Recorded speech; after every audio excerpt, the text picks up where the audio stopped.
Awak yang datang interview Ha, ya? Awak pakai sini? Lah, apa kena-mengena interview dengan baju? Tak apalah, tapi awak lambat ni tau.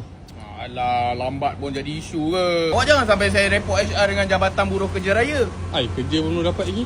So, semua barang-barang kat sini, kita ni buat apa ni? Minum kopi tak boleh? Tak, sekarang time kerja. Kalau customer tengok kita, macam kita tak profesional. Tak boleh cakap tak boleh lah. Tak payah tosit-tosit. Bos, berapa gaji saya? 1,500. Mana cukup bos? Awak baru mula. Tak, masalahnya saya pagi nak minum kopi. Malam saya repat dan bayung. Kurang-kurang 3,000 lah. Tak boleh macam tu. Boleh tak apa lah, berhenti lah. Okay, 3,000 boleh, 3,000 boleh. So, awak kena remindkan dekat customer, setiap customer yang buat pembelian RM100 ke atas, tak kisahlah bunga ke, dessert ke, diorang dah dapat join cabutan bertuah.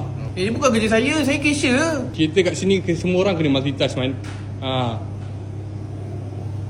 Awak nak pergi mana tu? Berhenti kerja lah. Janganlah. Man. Kenapa Jangan sentuh-sentuh lah. Awak buat apa ni? Sekejap bos, saya letih lah bos. Kenapa? Bos bagi saya macam-macam kerja. Bos ingat saya robot dah nak buat kerja. Man, nanti awak tolong key in data, lepas tu kira stok belakang awak kenapa ni? Kenapa ni?